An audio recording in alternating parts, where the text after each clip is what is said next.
The thunder of helicopter blades shattered the calm morning sky.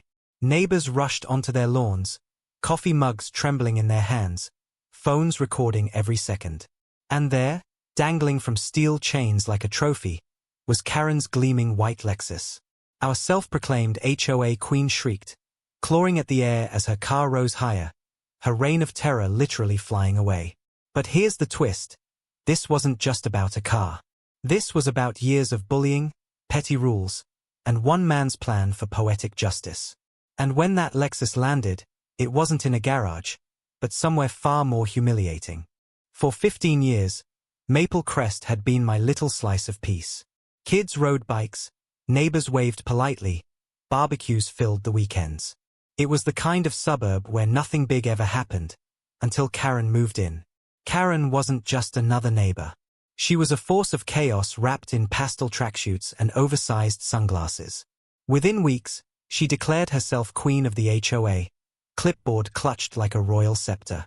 She patrolled sidewalks like a general, barking at kids to stay off her grass, measuring hedges with a ruler, and handing out violation notices like candy on Halloween.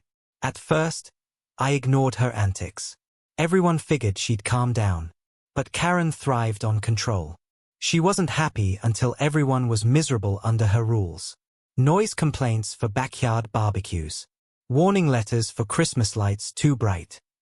Even my rose bushes weren't safe. She called them untamed like I'd planted a jungle. But here's the thing. Her rules never seemed to apply to her. Double standards were her specialty.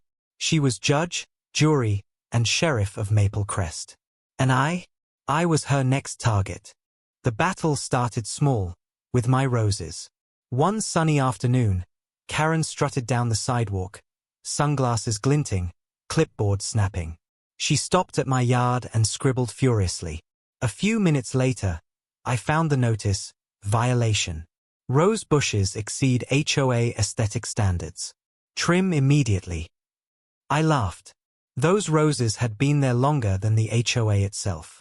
But Karen wasn't laughing. She cornered me later, lips curled in a smug smile.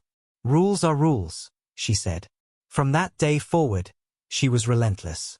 She lectured me in front of neighbors, sneered at my lawn, even pointed out imaginary flaws just to embarrass me. Every encounter was the same. Her power trip, my patience tested. But it wasn't about roses anymore. Karen needed to prove she could bend anyone to her will. And when I refused to cut down perfectly healthy flowers, she decided to escalate. I thought I'd seen the worst of her petty dictatorship. I was wrong. Because one morning, I opened my front door, coffee steaming in hand, and found my entire driveway blocked by her Lexus. At first, I thought it was an accident. Maybe she parked carelessly.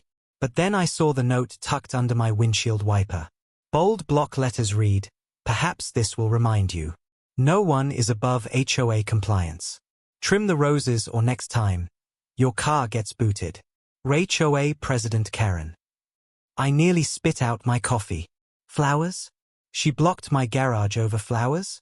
The scene quickly became neighborhood entertainment. Kids on bikes circled, whispering like sports commentators. Dog walkers slowed their pace, phones aimed at the standoff. Everyone knew Karen had crossed the line, but no one dared say it out loud. Then, right on cue, her front door burst open. Karen strutted out in designer shades, clipboard in hand, smirk plastered across her face. "This is a lawful immobilization of property," she announced. "Until compliance is achieved, your access is revoked." I blinked. Revoked? This was my driveway, my garage, my property. But Karen wasn't just blocking concrete. She was staging a public humiliation, showing the neighborhood that defiance meant punishment. And while everyone expected me to explode, I didn't.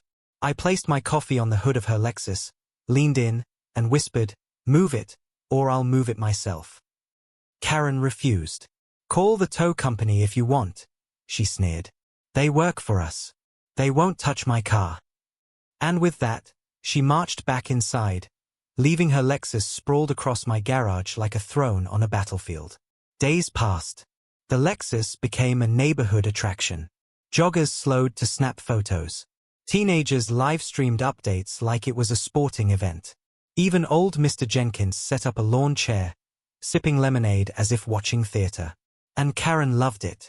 She paraded in her sun hat, declaring, "This is what happens when you don't follow the rules." She wasn't enforcing order. She was feeding chaos.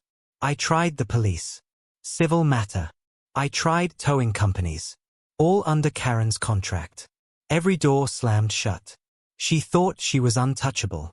But here's the thing about me, I don't break. When pushed, I build.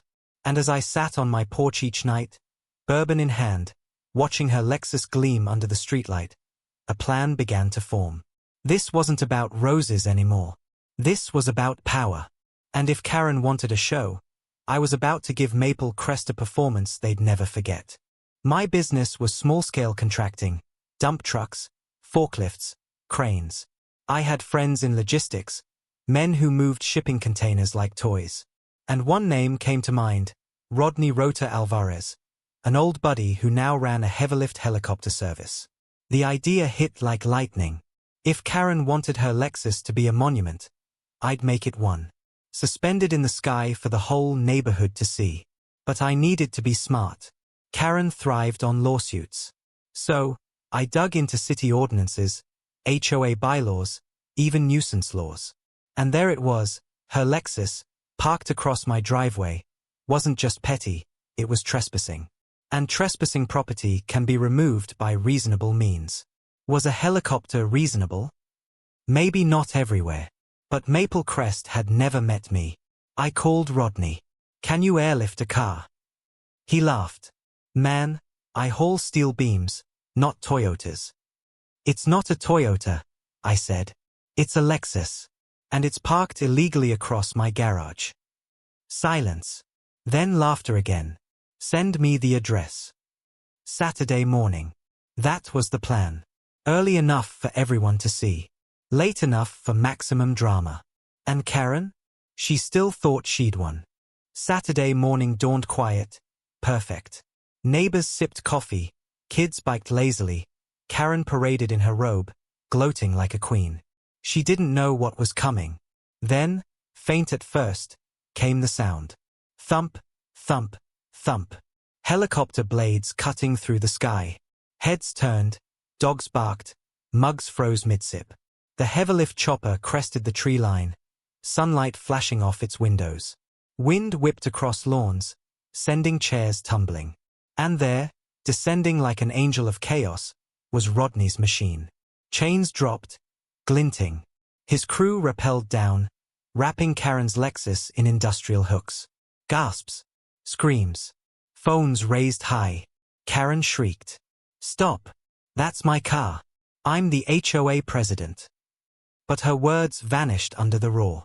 And then, it lifted. Her Lexus, her crown jewel, rose into the sky. Tires dangling, sunlight bouncing off chrome like a disco ball. Neighbors erupted in cheers. Kids screamed with joy. Even stoic Jenkins shouted, "It's happening." I stood on my porch, calm as a monk, coffee in hand, robe flapping in the wind. Karen fell to her knees in the cul-de-sac, shrieking like her soul had been stolen. But here's the secret. This wasn't the finale. This was just Act 1. The neighborhood thought the Lexus was headed for an impound lot. They were wrong. Its final destination? The mayor's front lawn. See, Karen had allies. Her biggest? Mayor Whitfield, her golf buddy and political shield. He'd let her terrorize Maple Crest unchecked. So where better to drop her victory flag than on his manicured estate? Rodney flew across the city, Lexus swaying beneath the chopper like a chandelier. Cars pulled over, pedestrians filmed, social media lit up, helicopter carrying a car downtown. At the mayor's brunch, city elites sipped champagne under white tents, until shadows fell across the lawn. Guests looked up, jaws dropping, as Karen's Lexus descended like divine judgment. With a dull thud, it crushed his perfect grass. Plates shattered, champagne spilled, the mayor's face drained white. Cameras caught every angle. By evening, Mayor's lawn Lexus trended nationwide. The mayor disowned Karen, the HOA board stripped her of power, and neighbors mocked her openly. Kids even turned it into a chant. Karen, the queen of Maple Crest, dethroned by her own arrogance. And me? I sipped bourbon by my roses, smiling. Because sometimes the best revenge isn't quiet. Sometimes, it's loud enough to shake the whole neighborhood.